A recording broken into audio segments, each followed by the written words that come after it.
Hey, I'm Mike Stroud with Stroud's Building Supply and Steel Trusses. Kind of want to tell you my backstory. A lot of people want to know where businesses come from, how they start, and all those kind of things, and this is my story.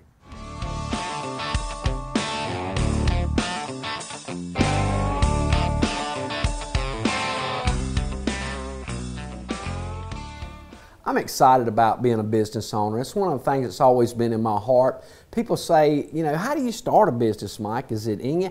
You know, I think as an entrepreneur, I think that it's inside of you to serve and to provide a business and those kind of things. That's always been in me ever since I was a child. I can remember being on the farm down in Rock Hill, and I'd be setting up stores and selling to nobody. I was selling to the dogs and the cows and everything else. And, you know, I've always been like that. I've always felt like that was part of me, of being a business person. It's inside of me. And I think that's in a lot of people. A lot of people have desires in business and those kind of things. And I want to encourage you, if you feel like that, you know, there's a lot of obstacles in business. You know, I never did have a business plan and things like that. There's education that you can go through.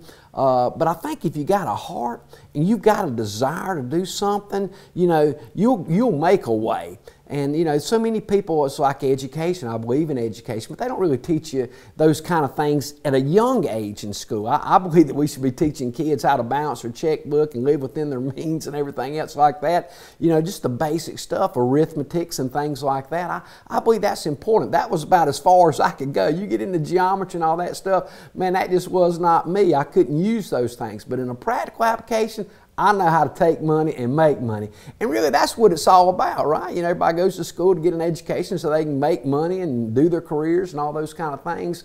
But if you got a heart, man, you can make a way, and making money is easy. It can start with a broom. It can start with a lawnmower. The problem is so many people are not working. You know, you got to serve. You got to have a capacity to help people, to host people, to entertain people. I've worked in restaurant businesses. I've worked ever since I was a kid. You know, most of you have. But it seems like in the generation we have now, so many people are not working or not serving. A lot of people kind of come back to have different businesses and things like that.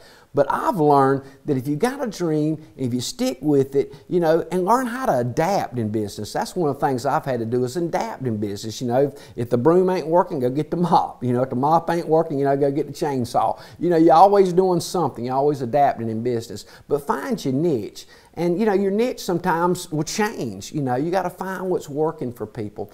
And what we've done here at Stroud Steel Trusses, you know, I've been in building supplies my whole life. You know, I started out, you know, down in Rock Hill. A good friend of mine, Woody Lyles, his dad ran Dave Lyles Wholesale. So they sold all these building supplies, salvage lumber and stuff like that, you know, all over the place, all over the Southeast, and I worked with them. So Dave was a real entrepreneurial man also, Dave Lyles. He was very influential to me because me and him were a lot alike. You know, we like to, you know, build things and create something out of nothing and make it, monetize it, and, you know, take the scraps and make something beautiful out of it. And you can do that with anything. You know, you can take the smallest thing and sell it around the world, whatever that is.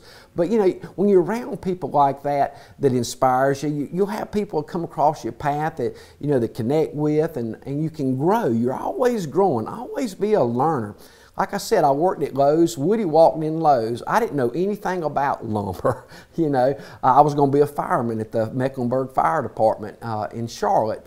And so, you know, Woody, since I was a salesman, he walked into the store at Lowe's there, talked to B. Sawyer, the manager at the Lowe's in Rock Hill there. And B. Sawyer hired me right then on the spot just from Woody's recommendation. Now, like I said, I didn't know anything about lumber. A lot of times you come in a job and all you got is enthusiasm, your abilities, but you start plugging in everything, then you can really start making things work. But I learned lumber, and I learned building supplies, and learned serving people and working with people, and I love that industry. I love the building industry because people are always building houses, building their dreams, so I've always enjoyed that. When I come up here to Morganton, when I moved up here, married a girl up here in the mountains, I love the mountains. I always felt like I was supposed to be here. And I've always felt like that I was going to have business so I could support the things that I want to do, you know. And that's one reason you do business, is so that you don't have to depend on nobody else. You know, I don't like depending on somebody else. I don't like negotiating for wages, and I've worked a lot of different jobs and things like that. And you go through all those things, but I like to call my own shots. I like to be the person in charge, you know, and that's the way you have to be. And that's the good thing about America and the system that we have, and capitalism, those kind of things. Man, if you got a broom, you can start a cleaning business. If you got a lawnmower, you can start a landscaping business. And that's how simple it is. Everything grows. You've seen in the beginning where I started at with nothing, a garage, you know, but you start building on what you have.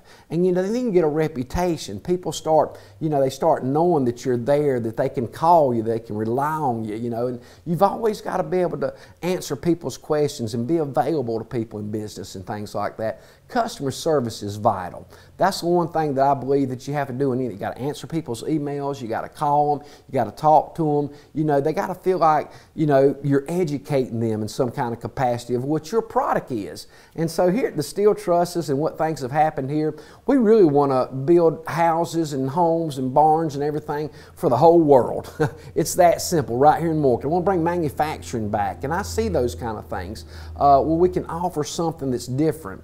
And, you know, the building with the steel trusses, people have gotten away from the wood trusses. The wood trusses are great and they're still popular, but, you know, you got your head space in there. You know, you got headroom, you got spacing further apart than every 2 foot. You don't have to put a header around the top and put trusses every 2 foot like wood trusses. We did a fire department up here in Nebo, and they had the wood trusses laying on the ground, you know, and they ordered the steel trusses. Man, it looked so much better. You know, like I said, you got the headroom, you got the spacing.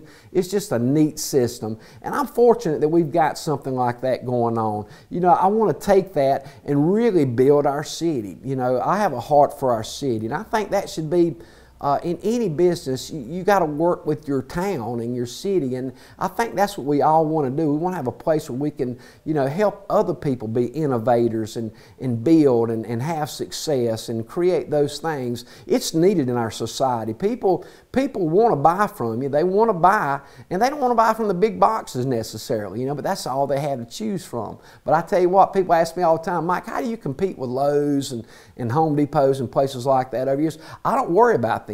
Do what you're doing. If you're doing, people don't customer service. That's the key. You know, all these companies get big and it's all about do it yourself now. They don't want to wait on, even the grocery stores, Walmart and all those kind of places, they got all these checkouts. You check it out yourself, you know. But I still like the old school. I like somebody to greet me. I like somebody at least tell me where it's at, not point where it's at. You couldn't do that at Lowe's. You couldn't tell somebody it's down there on aisle 13. You know, you better walk them down there and show them where it's at. But you don't have that anymore. Generations change, things have changed, and people don't serve in the same capacities. But if you got service in your business in any capacity, whether you're in sales or whatever, that service and customer service is vital. People want to, you got to communicate with people. And we've been fortunate here that we don't have to worry about competing with people. I don't worry about what everybody else is doing. You know, I worry about what we're doing. Are we doing the best we can do? And you'll get yours. If you're doing your part, you'll get your portion. You know, but you got to be competitive. You got to know what everybody else is doing. Those are things you learn in business. Know everybody else's prices. You know, customers will lie to you. You know, and salesmen will lie to you. What do they say about a salesman? You know, every time his mouth's moving, he's lying. And that's true in some way, especially a car salesman.